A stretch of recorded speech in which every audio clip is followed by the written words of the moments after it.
Professor Rokeza Kandala, Vice Chancellor, University of Dar es Salaam.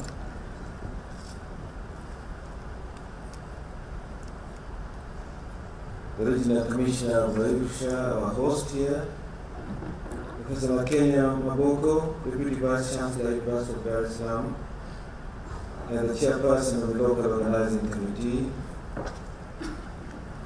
Dr. Jeremiah Nengoasa, Deputy Executive Secretary of WMO,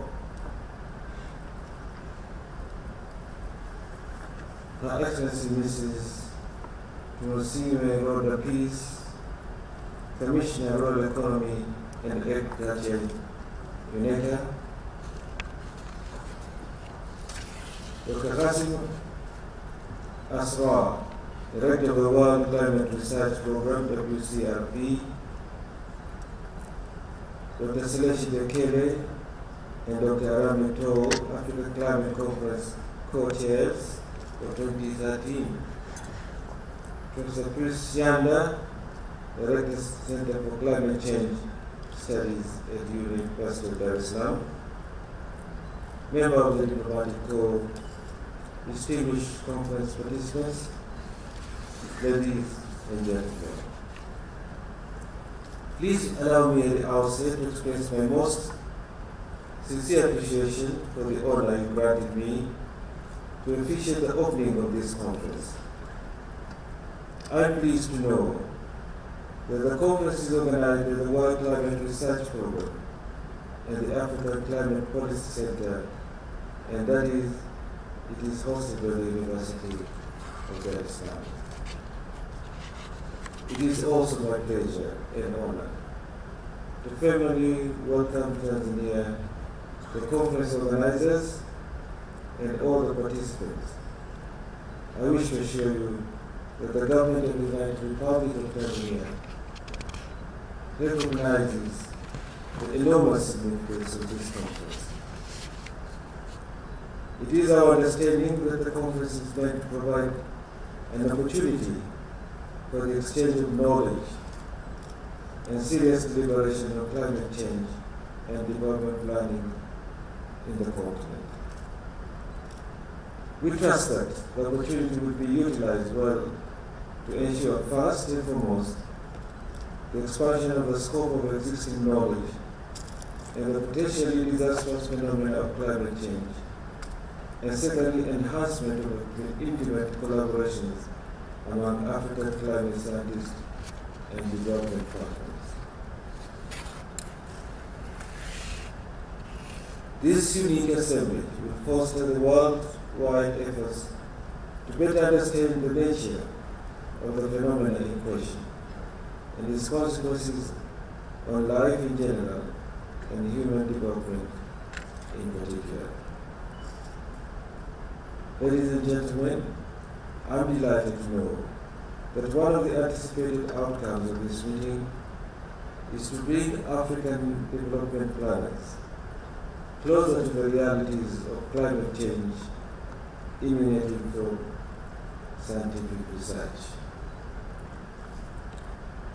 This intent has an obvious global importance because of the wide rift that exists between the frontiers of knowledge and thinking about decision makers.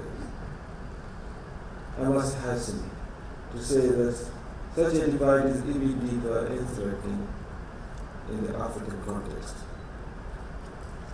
Your desire to narrow down the gap between new knowledge in the realm of climate change and decision making is therefore most notable and sincerely welcome. I genuinely commend all of you for the decision to bring together African climate researchers and scientists on one end and decision makers on the other. This illustrates the seriousness of your desire to narrow the gap in question. The prospect of successful realization of the core objective of the conference is heightened by the fact that this meeting is designed to pursue a clear agenda of 1.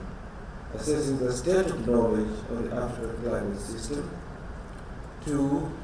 Identifying current gaps in climate knowledge, 3. Developing a framework for mainstreaming climate information into decision making. And 4. Defining and driving an African agenda for the future climate research that will inform adaptation decisions. This is indeed a highly promising agenda, and it is of course my sincere hope that your aspirations will be fulfilled. Ladies and gentlemen, it is now common knowledge that climate change is an enormous threat to humanity and the world at large. It is a huge challenge not only to the world's sustainable development, but also to the very survival of the planet Earth. We are informed through the available scientific evidence that as of now, gigantic efforts are needed to reduce the atmospheric concentration of carbon dioxide to a far lower level than that currently exists. We are told that this is necessary for the rate of negative climate change is to be lowered and the consequences of the imminent rapid global warming averted. To date, attempts to confront the climate crisis and ensure that future generations are not condemned to an irreversible catastrophe have fallen short. Even when viewed in the most optimistic light, the pledges that are currently being made internationally to reduce emissions will not effectively mitigate global warming and safeguard people's livelihoods. Scientific reports have consistently pointed out the survival of the planet Earth requires cutting down greenhouse gases emission to far lower level than currently being contemplated by developed countries. However, as you would all agree, this is easier said than done. The greater virtue of environmental sustainability and the human desire for rapid economic gain have always stood in contradiction to each other. A lot of concerted effort is therefore needed to go around this contradiction and effectively reduce emissions that contribute to rapid global warming and irreversible damage to our planet Earth. It is necessary to take multiple approaches in this endeavor, but basic to all efforts will be a sustained endeavor to update and advance our knowledge of the phenomena of climate change and its consequences to sustainable development. This is because other approaches, such as building of public awareness and diplomacy, will largely depend on successful establishment of the gravity of the problem at hand. It is for this reason that we consider this convergence of researchers and decision makers to be an important occasion for the future of our continent and for sustainable development in general. Ladies and gentlemen, the dangers of climate change are especially threatening to the prosperity of Africa. The continent, a home of over 900 million people, and represents 40% of the world's population. Yet it is the only continent where food production per capita is decreasing, where hunger and malnutrition afflict at least 1 in every 3 people. African agriculture has for decades been faced with multiple challenges, ranging from low productivity to poor or non-existence of markets, and now the associated impact of climate change and variability. Millions of Africans are already vulnerable to food insecurity and malnutrition.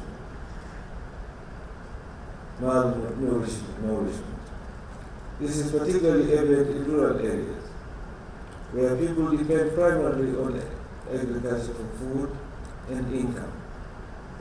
Despite attempts at a green revolution in individual countries, crop yields in sub-Saharan Africa have hardly changed over the past 40 years, and cereal production per capita is steadily declining. The projected shortfall of cereal is estimated at 88.7 million tons by 2025. It is obvious that any increase in the pace of negative impacts of climate change will have serious repercussions on food security and human survival on the continent. This delicate situation makes Africa stand a greater risk of being badly affected by global climate change.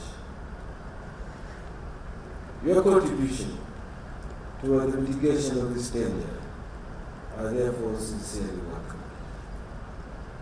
The situation in the continent also points to the fact that the adaptation in the agricultural sector to counter consequences of climate change are not a matter of choice, but an imperative.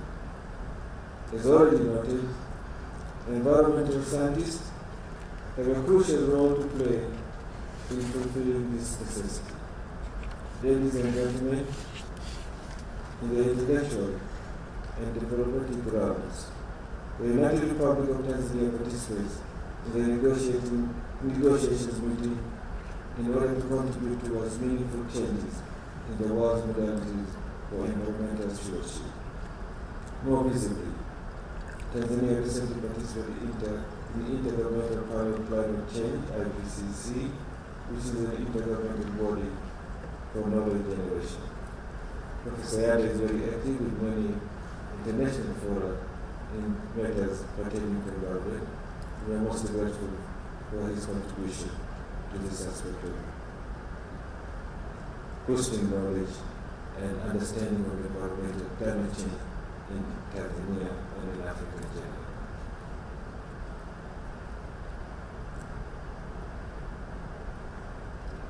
The FBC has also been entrusted and continues to coordinate a number of important functions concerning climate change on behalf of Africa. Africa and the least developing countries. These include coordination of subsidiary board of implementation SBI on behalf of Africa, and a project known as Reducing Emission from Deforestation and Forest Degradation Rate on behalf of LDCs. Tanzania is also chair of the subsidiary body for scientific and technological advice, SPSTA. The country is therefore well placed and plays an important role in pushing for the interests of Africa and the least developed countries in the United Nations Conventions on Climate Change negotiations. In recognition of the fact that climate change challenges are best handled by using a global approach, Tanzania prefers a shared vision that unites the countries of the world in building inclusive, fair, and effective climate change mitigation and adaptation regime. Ladies and gentlemen, I wish to wind up my remarks by once again thanking you for the invitation to be the guest of honor in this opening ceremony, and also wish the participants who are here from outside our border a happy and a pleasant stay in Arusha and in Tanzania in detail. I sincerely hope that you find time in your life or time schedule to explore the beauty of Tanzania, even within the confines of the city of Arusha.